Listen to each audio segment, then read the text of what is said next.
ဆရာတို့ဟိုနေ့ကဖီတရကလေးဟောတော့ပြောထားရစီနော် line မှာပြောထားရစီဒါပေမဲ့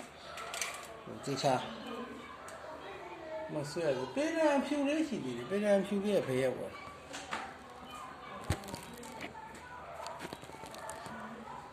အဲ့တော့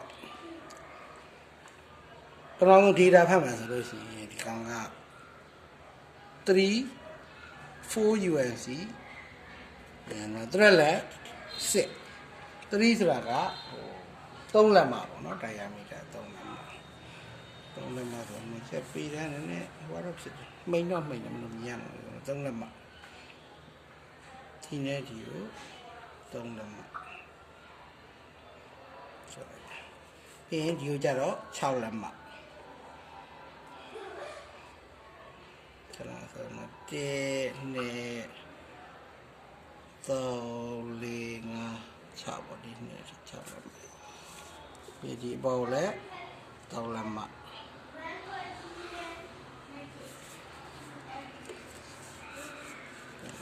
ပြန်ဆောင်ပြန်ပြီးတော့ဆက်လိုက်တော့ဒါတော့ဟိုdiameter နဲ့လက်နေပါရင်ဆိုတော့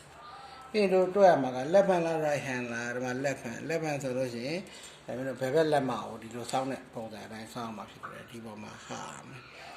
မဲ့ခါကျတော့ဘာဟာမှာလဲဆိုတော့ pitch is equal to 1/dpi ဖြစ်တဲ့အတွက် dpi ကတော့မှာ pitch is equal to 1/4 p is equal to 1/4တို့တကယ်ဟာမှာကစင်ကယ်ဆိုလို့ရှိရင် p/2 အဲ့တော့ p က 1/4 ဖြစ်တဲ့အတွက် p/2 ဆိုလို့ရှိရင်တော့ဘယ်လောက်ဟာမှာဆိုတော့ 1/8 ဟာဖို့လိုတယ်ပေါ့နော် 1/8 ဟာဖို့လိုတယ်ဆိုတော့ဒီပေတံလေးနဲ့ဒီမှာ 1/1 ဆိုသေးသေးလေးနော် 1/4 1/4 တော့က1/2 1/2တော့က 1/4 1/4တော့က 1/8 ဒါလေးပဲဟာပြီးရင်တော့ကျန်တာတွေအကုန်လုံးကိုသူကဘာပဲဟာသွားမှာလဲဆိုရင်ပစ်တွေပဲဟာသွားမှာပစ်တွေကြီးဘယ်လောက်ဟာသွားမှာလဲဆိုတော့ 1/4 တွေဟာသွားမှာဖြစ်တယ်မင်းတို့မြင်သာအောင်လို့ဆရာကဘောပင်နဲ့တားပြတယ်တကယ်ကြတော့ဘယ်တော့ခဲတံနဲ့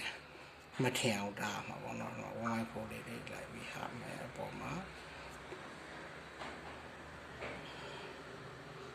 ငါပြည်တယ်ဝါသိမထင်အောင်ဖြစ်1/4လေးဒီလောက်ကြီးတွေလောက်ကြမလို့နော်1/4လေးလိုက်ဟာတော့ဒီမှာနည်းနည်းတော့အဲ့ဒါတက်ဒီမှာဘယ်တော့ကြာမလဲ1/8ကလေးကျန်တော့ဒီမှာလဲ1/8ဒီမှာလဲ1/8ကျန်မင်းကြီးပြောပြီးသားအောက်ကကျတော့တို့ဘာပဲဟာမှာဆိုတော့1/4တွေပဲဟာမှာဖြစ်တယ်ပစ်တွေပဲဟာမှာဖြစ်တယ်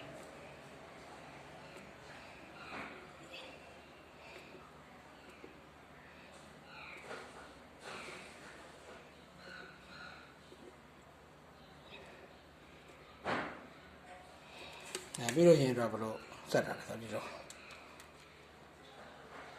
မှဆိုလို့ရှိရင်ဒီဟာတဲ့အခါလေးနဲ့ဒီကောင်နဲ့အဲ့ကောင်ကအထင်ဆက်လိုက်လို့ရတယ်ဒီလား